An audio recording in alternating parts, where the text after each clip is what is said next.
ভক্তদের মনে নেইমার ঠিক কতটা জায়গা জুড়ে রয়েছেন। প্রায় 2 বছরের কাছাকাছি সময় জাতীয় দলের বাইরে থাকার পরেও আসন্ন বিশ্বকাপের চূড়ান্ত স্কোয়াডে ব্রাজিল বস আনচেলত্তি যখন নেইমারের নাম ঘোষণা করলেন, ঠিক তখন যেন চারপাশে উৎসব শুরু হলো।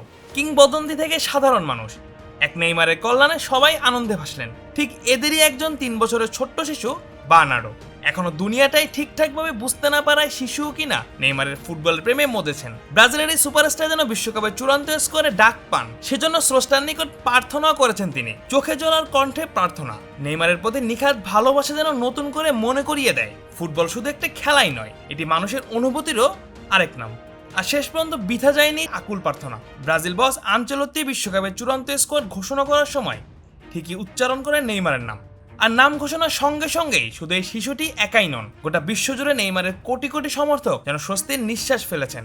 আসন্ন বিশ্বকাপে নেইমারকে নেওয়া উচিত কিনা এই প্রশ্নে বিভক্ত হয়ে গিয়েছিল ব্রাজিলও। রাজনীতিবিদ থেকে শুরু করে সাবেক ফুটবলার যেখানে মত দিয়েছেন সবাই। কেউ বলেছেন নেইমার ফিট থাকলে তাকে বাদ দেওয়ার প্রশ্নই আসে না, আবার কেউ মনে করেছেন দীর্ঘ চোটের পর তার উপর ভরসা করাটাও ঝুঁকিপূর্ণ। তবে সমর্থকদের আবেগ ছিল ভিন্ন। শেষ পর্যন্ত নেইমারের নাম ঘোষণার পর দেশ জুড়ে উৎসবের পরিবেশ তৈরি হয়। তবে সবচেয়ে বেশি চাপ আর দুশ্চিন্তা হয়তো ছিল নেইমারের নিজের ভেতরেই। 2023 সালে চোট পাওয়ার পর জাতীয় দলের জার্সিতে আর মাঠেই নামা হয়নি তার। একের পর এক পুনর্বাসন, সমালোচনা, অনিশ্চয়তা, সব মিলিয়ে সময়টা খুব সহজ ছিল না। বয়স এখন 34, তাই অনেকেই মনে করেছেন এটাই হতে পারে নেইমারের শেষ বিশ্বকাপ। আর স্কট ঘোষণার পর নেইমারের বাবা আবেগঘন কণ্ঠে জানান এই দীর্ঘ সময়টাতে কতটা কষ্ট, সমালোচনা আর নীরবতা সহ্য করতে হয়েছে তাদের, কিন্তু সবকিছুর পরেও তারা বিশ্বাস হারাননি। ছেলের কঠোর পরিশ্রমের কথা উল্লেখ করে তিনি বলেন আরেকটি বিশ্বকাপে ছেলের পাশে থাকতে পারাটা তার জন্য বিশাল গর্বের।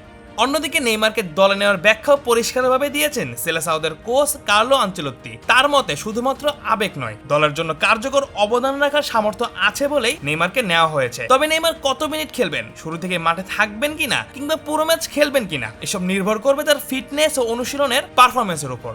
এবারের বিশ্বকাপ নেইমারের ক্যারিয়ারের চতুর্থ বিশ্বকাপ হতে যাচ্ছে। ব্রাজিলের ইতিহাসে খুব কম খেলোয়াড়ই 4টে বিশ্বকাপে খেলার সুযোগ পেয়েছেন। সেই বিশেষ তালিকায় নিজের নাম তোলার সুযোগ এখন তার সামনে। তবে শুধু অংশগ্রহণ নয়, এবার তার সামনে আরো বড় এক চ্যালেঞ্জ, নিজেকে ব্রাজিলের বিশ্বকাপ জয়ী কিংবদন্তিদের কাতারে নিয়ে যাওয়ার। তবে শেষ পর্যন্ত দেশকে আরাধ্যের হেক্সা জেতাতে পারবেন তো নেইমার?